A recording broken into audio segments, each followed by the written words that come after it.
lot of fun tonight. First time we're doing something like this, so thanks for coming. I'm Gail Marchik. I'm president of the Greater Ossining Chamber of Commerce. And recognize some faces, don't recognize other faces, but you know what? By the end of the night, we'll all know each other. Isn't that awesome? I wanted to introduce to you Miguel Hernandez. Miguel is one of our local historians and on various boards here in Ossining, and it was his idea actually to do this pub haul tonight with the trolley, so thank you. Yeah. Nice work. And he's going to give us a little history prompting along the way as we go. So our first stop is going to be the boathouse, which is up this way. When we get there, just to let you know, the trolley won't be able to make the turn into the driveway. So, right. So we'll just stop at the driveway and disembark there and then get back on when we're done there and then move on to the rest of the stops. Okay, so here we go. Miguel. And here is the famous Johnny G. I'm sure you all know him. We could not do any of these events without him. To get out of the camera way. Invaluable. Completely invaluable. The camera way. Okay.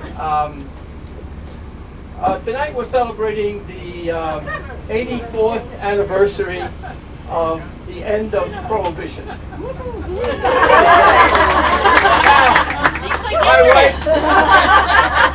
My wife said, "Why are you doing the 84th?" They usually do anniversaries on even dates. Okay, so I don't think I'll be around in 2090 or 100 years from now on that 100th anniversary. So we're going to take advantage of this. In 1921, Prohibition began.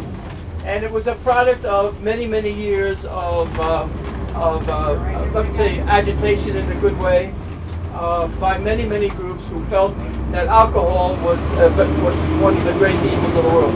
So it took them many, many years, but they finally convinced the Congress to pass a law called Prohibition. That's not the formal name, but to pass Prohibition. And since that time, there was a lot of agitation to end it. But it took until 1933. It started really in 1921. It took till 1933 for Prohibition to end. Prohibition was kind of a big business for what we call speakeasies. And the word speakeasy merely means that they wanted people to speak in low tones so as not to attract the attention of the police. So anyway, it was very big. A lot of people opened up speakeasies, and in some cases they called them blind pigs.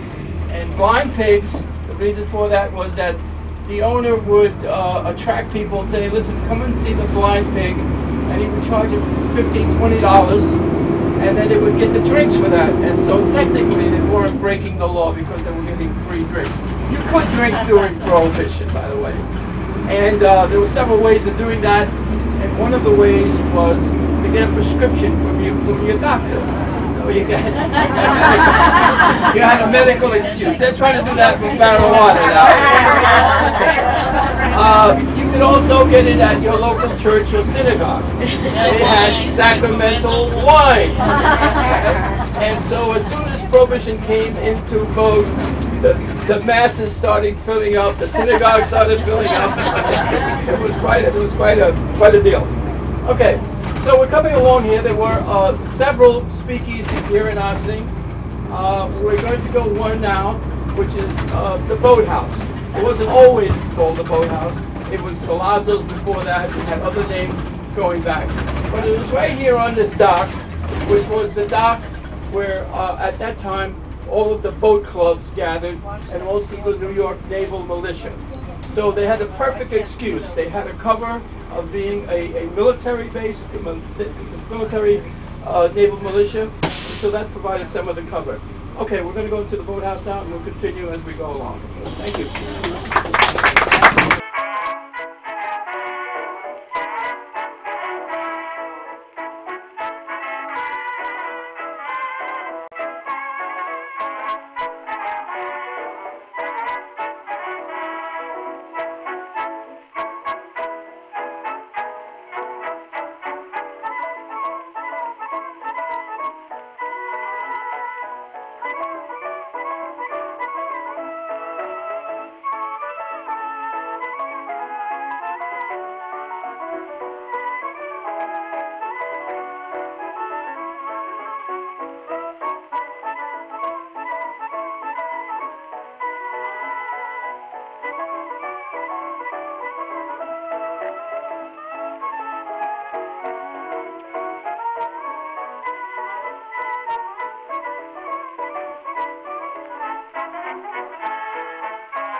What do you mean? Get out your tickets and glasses. 206-169. Two coming in. Going. Standing outside.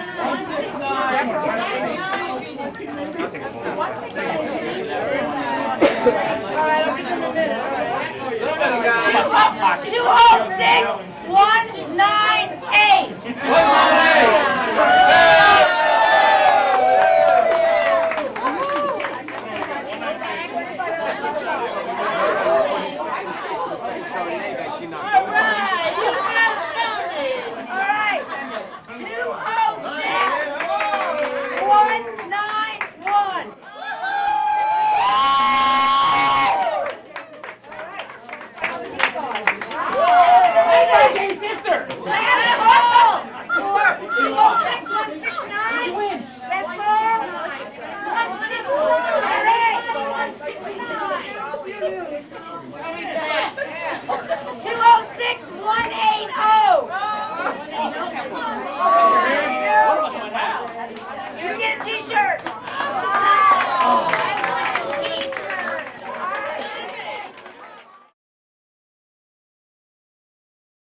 Hello.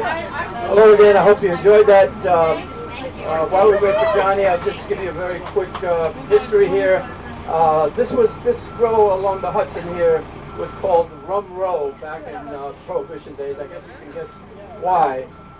And anyway, because the river was provided easy access for liquor to come in from Canada. In fact, I have a picture of it. I don't have it with me, but at one time, two submarines, World War II surplus submarines, were discovered right here at off of Croton Point, and so they used a lot of ingenious ways to bring the booze up into Ossining. That story of I saw the pictures, they look like two big whales, so maybe this is a fishy story, I don't know. but it's true. Anyway, our next stop is Johnny here yet? No? I can keep on talking? Okay.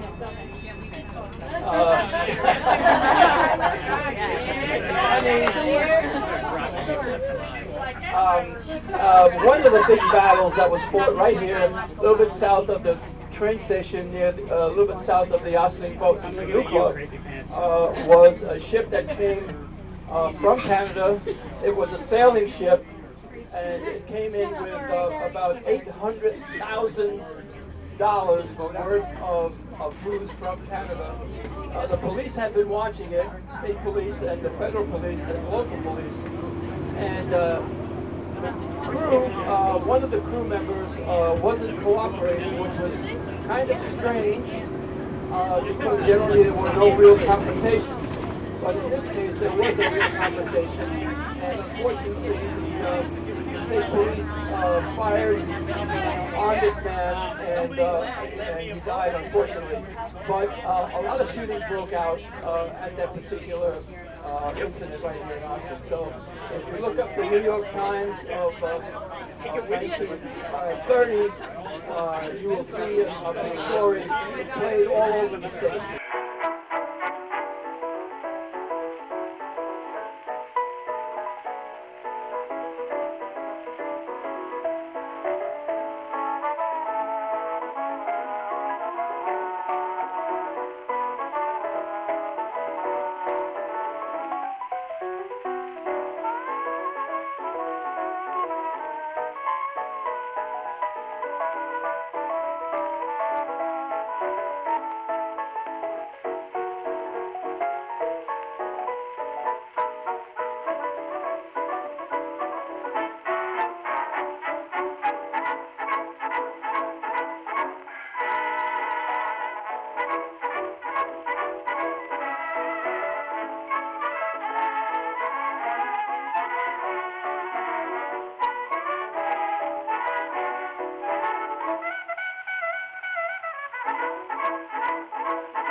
I was a little boy when that was a bank. Yeah.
Thank you so much for coming tonight, and we'll see you at the bar. Thank you.